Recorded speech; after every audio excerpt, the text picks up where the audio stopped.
Hey, everybody, thank you so much for tuning in. I am stoked today because we're going to be taking a look at another portion of the global pipeline. Stick around to find out what that is. But first, I want to thank my friends over at Actable. Actable gives you the power to profit. Please visit them at actable.com. All right, suspense is over. We're talking Asia Pacific today, and India stuff. If you want to talk about India specifically, please check the video link below. We did a whole show just on that. But to inform us on what's going on in the rest of the world, I had to bring back my buddy, Mr. Bruce Ford, SVP, Lodging Econometrics, who's hiding out right now in New York City, a place I can't get to because of bad trains. How are you, buddy? My tan line, Glenn? Yeah, it's looking pretty good. Bruce, so good to see you right now, man. That India conversation we had last week was so interesting. Again, check that out. But today, Bruce, I wanted to learn a little bit about what's going on in the rest of the Asia Pacific world. So I'm excited that you're going to take us through that today. And before we were talking, I think the great observation to start with is wow, how crazy this pipeline is looking right now. Well, it's bigger than anywhere else in the world, Yeah. and much of what we see in Asia is really a delay that occurred during the pandemic. So this ultimately would have been delivered during the pandemic, but because many countries in Asia, particularly China, Mhm. really weren't open during the pandemic to international travel, so they stopped a lot of construction and things that were going to open during that time and just said, "Look, you don't have to rush to finish that. We can open it at any time."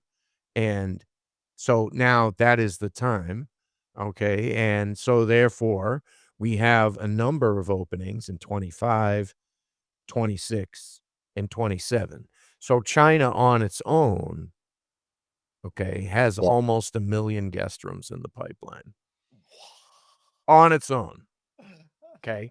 Never Wow. mind the rest of the world.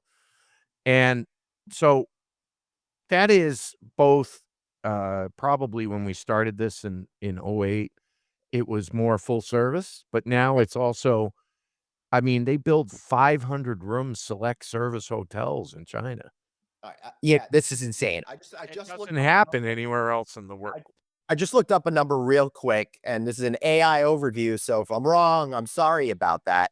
So apparently there are 5.7 million hotel rooms in the United States as of late 2023. You're That's talking correct. about a million just to the China pipeline. That is a huge number of rooms if we're looking at it through the Well, USA. China has 3 times more Yep. people than we do, Glenn. Yep.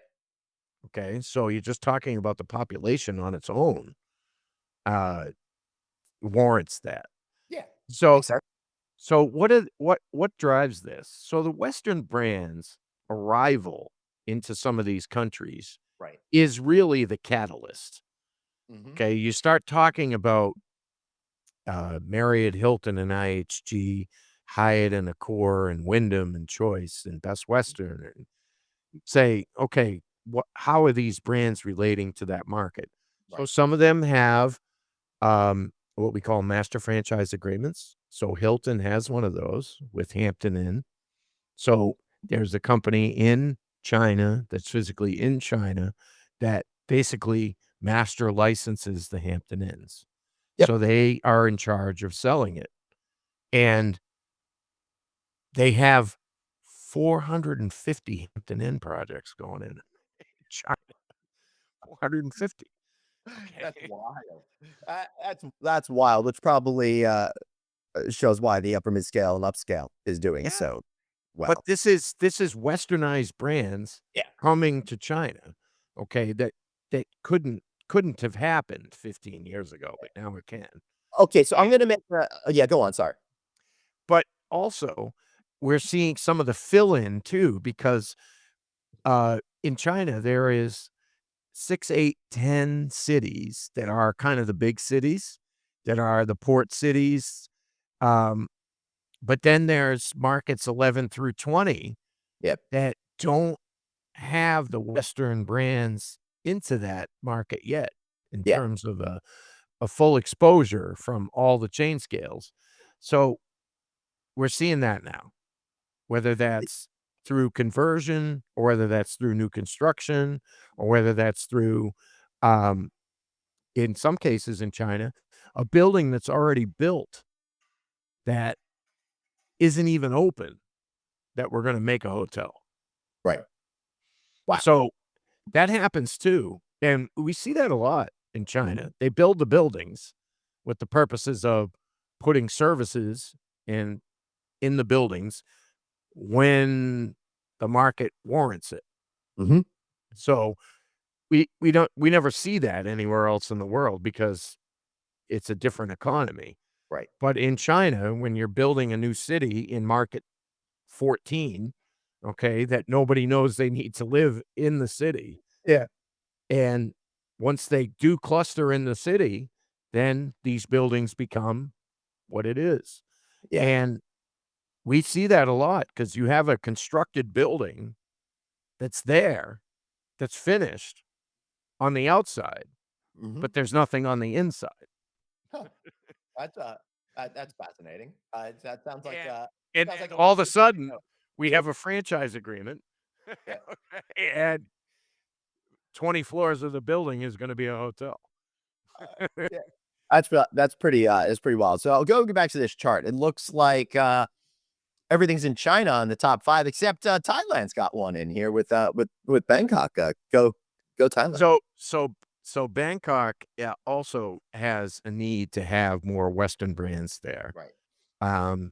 Additionally to that, Bangkok has also been, seeing a lot of investment because it's becoming a more of a central hub Mhm. for Asia, because keep in mind that Hong Kong is not gonna be part of the British monarchy pretty soon, Right. okay? Pretty soon. So, there's been several countries that have been kinda competing to take over that Right. mantle, and whether that's Jakarta or Bangkok Well, or Singapore's done a Singapore. good job. Yeah.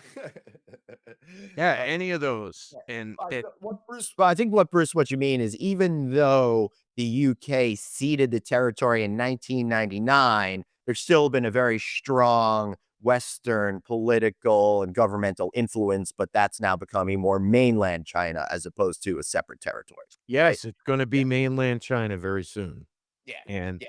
so that will change the way, Hong Kong functions, and Yeah. it changes the way investment works, and it changes the way, people view it from the outside. So Whoa, I feel like there's a rip in the time-space continuum. Bruce Ford tried to get out of my next question, ran to the Javits Center, but he's back. Bruce, what's going on in Indonesia? full speed, Glenn, full speed. Indonesia these days, it's not just about Jakarta. It's also about Bali, but it's also about like 7 or 8 other locations that are not major urban centers where there is resort development that is just a different thing. It's kind of like, you remember the Riviera Maya, Glenn? You remember when we used to go to Mexico? I do remember that. Those were the good old days. But I feel like This is similar. People from Australia and New Zealand are going to Indonesia, I think, right? 100%. And it is an enchanting destination. Okay. Yeah. At the same time, this is why luxury hotels continue to be such a story. Because in these enchanting locations where they're able to build these luxury hotels, Mhm. they're looking for places where they can charge $1,000 a night, Glenn. Yeah. That's what They luxury hotels wanna do. they Where certainly are those do. markets? Particularly here in the United States, there's more than ever. Not only that, but when you're talking about Indonesia, my guess is it's probably labor costs a little bit less, and there's an opportunity for even higher profits at that price per night. Well, the weather is fine, okay? It's equator-esque, if shall we Yeah, say, and, yeah, that always helps. But $1,000 a night, Glenn, uh, yeah. you writing that check? Uh, no, I'm not writing that check. I'm not, but But you're happy to be invited though, right? I'm happy to be invited to people who can certainly afford to write those kind of checks. Listen, but So what I that's where we're going now. It's the haves and the have-nots, yeah, okay? That's yeah, the difference in travel today. the people who have are definitely spending.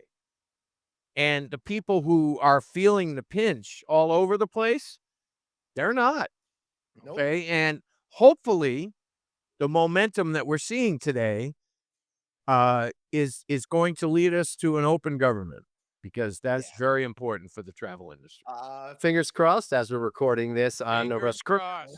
We are hopeful, we are thankful, but it's a gamble out there. One thing that's not a gamble though is connecting with our buddy Bruce Ford to learn what's going on out there. So you can find us on LinkedIn, you can find us on Facebook, you can find us on Instagram, you can find us on Twitter.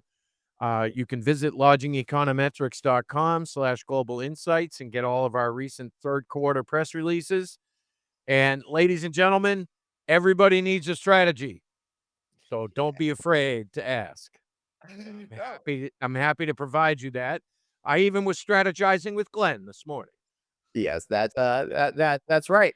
We'll see you guys later. We'll be back with more fun shows like this in the near future. Remember, you've got one life, so blaze on. See you later, everybody. Bye.